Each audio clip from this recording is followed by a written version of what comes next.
ತಲೆ ಕೆಟ್ಟಿದ್ಯಾ ನಿನಗೆ? ಬರ್ತಾ ಬರ್ತಾ ಸ್ಯಾಡಿಸ್ಟ್ ಆಗ್ತಾ ಇದೆಯಲ್ಲ. ಏಯ್ ಮರ್ಯಾದೆ. ಟಾರ್ಚರ್ ಕೊಡೋದಕ್ಕೂ ಲಿಮಿಟ್ ಇರುತ್ತೆ ಶಿವಾನಿ. ಮೊದಲು ನೀನು ಅವಳನ್ನ ಕಿಡ್ನಾಪ್ ಮಾಡ್ಸೋದಕ್ಕೆ ನೋಡಿದೆ, ಈಗ ಅದು ಫ್ಲಾಪ್ ಆಯ್ತಂತ ಅವಳಿಗೆ ಈ ತರ ಟಾರ್ಚರ್ ಕೊಡ್ತಾ ಇದೆಯಲ್ಲ ನೀನು. ಯಾವ ಸೀಮೆ ತಮ್ಮನ ನೀನು? ಒಡ ಹುಟ್ಟಿದಕ್ಕ ಅವತ್ ಕೈ ಗಾಯ ಮಾಡ್ಕೊಂಬಂದ್ರು, ಒಂದ್ ಮಾತ್ ಏನು ಎತ್ತ ಅಂತ ವಿಚಾರಿಸ್ಲಿಲ್ಲ. ಇವಾಗ ಯಾವಳೋ ಸಂಬಂಧ ಪಡ್ದೇ ಇರೋಳ್ಗೋಸ್ಕರ ನನ್ ಮೇಲೆ ಎಗರಾಡ್ತಿದ್ಯಲ್ಲ, ನಾಚಿಕೆ ಆಗಲ್ವಾ ನಿನ್ಗೆ? ಶಿವಾನಿ, ಅವತ್ತಾಗಿದ್ದು ಆಕಸ್ಮಿಕ, ಆದ್ರೆ ನೀನ್ ಇದನ್ನೆಲ್ಲ ಇಂಟೆನ್ಷನಲಿ ಮಾಡ್ತಾ ಇದ್ಯಾ, ತಪ್ಪಲ್ವಾ?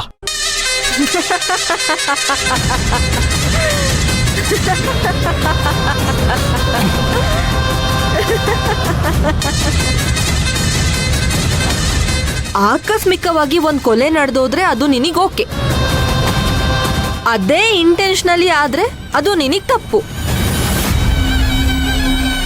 ಅವಳು ಮಾಡಿದ್ರೆ ಆಕ್ಸಿಡೆಂಟು, ಅದೇ ನಾನ್ ಮಾಡಿದ್ರೆ ಕೊಲೆ. ಬ್ರದರ್, ನೀನ್ ಹೇಳ್ತಾ ಇರೋ ಪಾಯಿಂಟ್ ಅಲ್ಲಿ ಲಾಜಿಕೇ ಇಲ್ಲ ಕಣೋ. ಇಷ್ಟಕ್ಕೂ ಅವಳಿಂದ ನಿನಗೆ ಏನ್ ಸಹಾಯ ಆಗಿದೆ ಹೇಳು?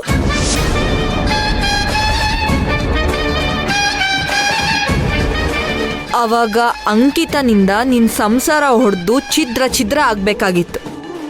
ಅವಳನ್ನ ಪೊಲೀಸಿಗೆ ಹಿಡ್ಕೊಟ್ಟವಳು ನಾನು. ಪದ್ಮಿನಿ ತವ್ರ ಮನೆಗೆ ಹೋಗ್ಬೇಕು ಅಂದಾಗ ಅದಕ್ಕೆ ಸಪೋರ್ಟ್ ಮಾಡ್ದವಳು ನಾನು. ನಿನ್ ಜೀವನದ ಪ್ರತಿ ಟರ್ನಿಂಗ್ ಪಾಯಿಂಟ್ ಅಲ್ಲೂ ಅದಕ್ಕೆ ಕೈ ಜೋಡಿಸ್ದವಳು ನಾನು. ನನಗ್ ಸಪೋರ್ಟ್ ಮಾಡೋದನ್ನ ಬಿಟ್ಟು ನನಗೆ ಬುದ್ಧಿ ಹೇಳ್ತಿದ್ಯಲ್ಲ, ನಿನಗ್ ಸ್ವಲ್ಪನಾದ್ರೂ ಕಾಮನ್ ಸೆನ್ಸ್ ಅನ್ನೋದಿದ್ಯಾ?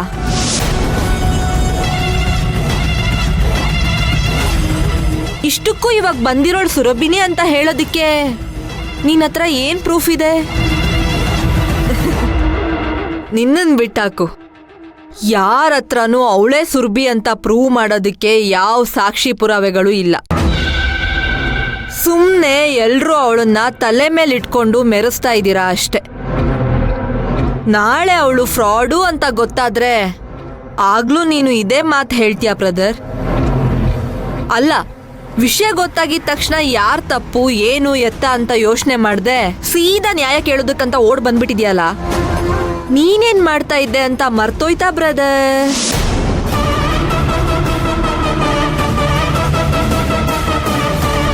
ಅಮಾಯಕ ಹೆಣ್ಮಕ್ಳನ್ನ ಉಪಯೋಗಿಸ್ಕೊಂಡು ಕೊಲೆ ಮಾಡ್ತಾ ಇರ್ಲಿಲ್ವಾ?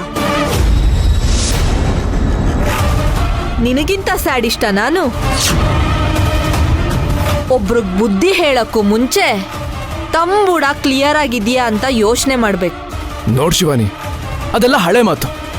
ಆ ನಕುಲು ಯಾವತ್ತೋ ಸತ್ತೋದ. ನೀನ್ ಅದೇ ವಿಚಾರನ ಇಟ್ಕೊಂಡು ನನ್ನ ಪದೇ ಪದೇ ಡಿಗ್ರೇಡ್ ಮಾಡೋ ಅವಶ್ಯಕತೆ ಇಲ್ಲ. ಹಳೆ ನಕುಲ್ ಸತ್ತೋದ ಅಂತ ಹೇಳ್ತಿರೋ ನೀನು ಮತ್ತೆ ದೇವರಾಜ್ ಕೊಲೆ ಪ್ರಯತ್ನ ಮಾಡ್ಲಿಲ್ವಾ ಬ್ರದರ್?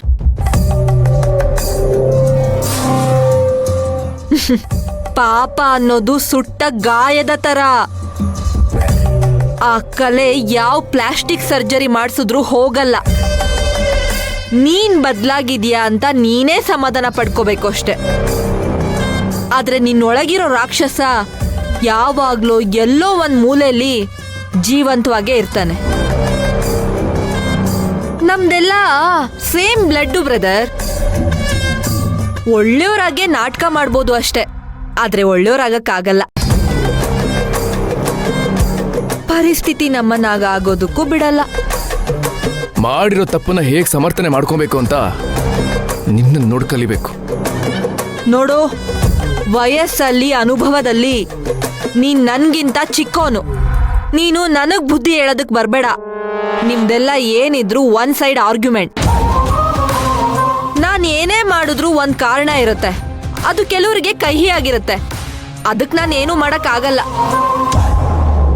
ಇನ್ನು ಮೇಲೆ ನನ್ನ ಹತ್ರ ಮಾತಾಡಕ್ಕೂ ಮುಂಚೆ ಸ್ವಲ್ಪ ಯೋಚನೆ ಮಾಡಿ ಮಾತಾಡಿದ್ರೆ ನಿನ್ಗೆ ಒಳ್ಳೇದು. ನಾನು ನಿನ್ ಹಾಗೆ ನ್ಯಾಯ ಪಂಚಾಯ್ತಿ ಅಂತ ನಿಂತ್ಕೊಂಡ್ರೆ ಮೊದ್ಲು ಹಾಳಾಗೋದೆ ನಿನ್ನ ಸಂಸಾರ. ಅರ್ಥ ಆಯ್ತಲ್ಲ? Now just get out. I said get out.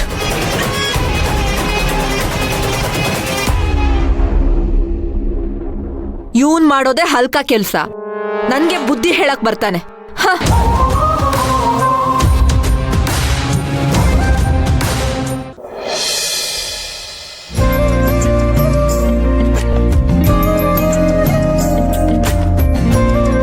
ಅಮ್ಮ ನಾಗಲಕ್ಷ್ಮಿ, ಕಾಫಿ ತಗೊಂಡು ಬಾಮ.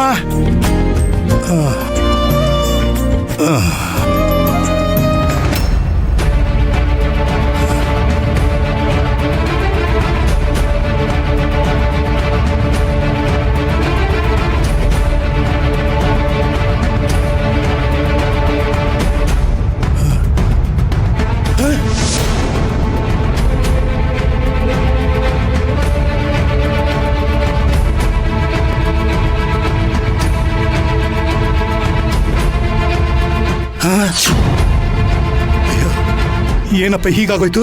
ಅಳಿಯಂದ್ರೆ, ನಾಗಲಕ್ಷ್ಮಿ, ಸೂರ್ಯ, ಬನ್ನಿ, ಬೇಗ ಬನ್ನಿ, ಬನ್ನಿ. ತಾತ, ಅಯ್ಯೋ ಅಯ್ಯೋ, ಏನಾಯ್ತು ತಾತ?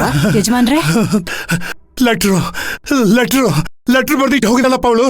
ಮಾವ ಮಾವ, ಲೆಟರ್ ಬರ್ದಿರೋದು ಯಾರು ಏನು ಅನ್ನೋದನ್ನ ವಿವರವಾಗಿ ಅರ್ಥ ಆಗುವಾಗ ಹೇಳಿ. ಆ ಹುಡುಗಿ ಲೆಟ್ರು ಬರ್ದಿಟ್ಟು ಹೋಗಿದ್ದಾಳೆ ಅಳಿಯಂದ್ರೆ. ಯಜಮಾನ್ರೆ, ನೀವು ಗಾಬರಿ ಆಗ್ಬೇಡಿ, 1 ನಿಮಿಷ ಕೊಡಿ.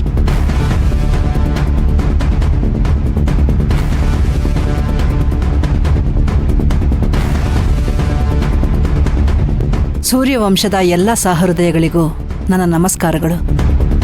ಮನುಷ್ಯ ದುಡ್ಡಿನಿಂದ ಶ್ರೀಮಂತ ಆಗೋದಿಲ್ಲ, ಸಂಬಂಧಗಳ ನಡುವೆ ಇರುವಂತ ಪ್ರೀತಿಯಿಂದ ಶ್ರೀಮಂತ ಆಗ್ತಾನೆ.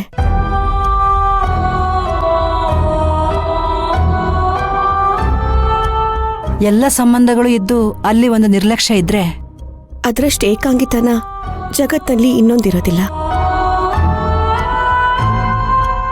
ನಾನು ನಿಮ್ ಸುರಭಿ ಅಲ್ಲ ಅಂತ ನೀವು ನಂಬಿದ್ದೀರಾ.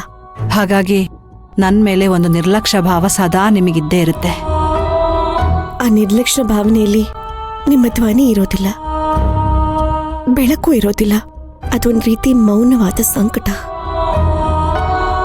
ಪ್ರತಿ ಕ್ಷಣ ಸತ್ತ ಬದುಕೋ ಅಂತ ಭಾವನೆ, ಬದುಕಿದ್ದು ಸತ್ ಹೋಗಿರೋ ಅಂತ ವೇದನೆ.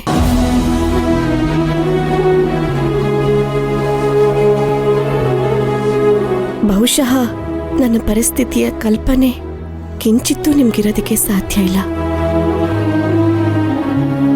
ಪ್ರೀತಿ ಇಲ್ಲದ ಮೇಲೆ ಅಲ್ಲಿ ಯಾವ ರೀತಿಯ ಬದುಕು ಇರೋದಿಲ್ಲ. ಇನ್ಮೇಲೆ ನನ್ನಿಂದ ನಿಮ್ಗೆ ಯಾವ ತೊಂದರೆನೂ ಇರೋದಿಲ್ಲ. ನೀವೆಷ್ಟೇ ಹುಡುಕಿದ್ರು ನಾನು ಸಿಗಲ್ಲ.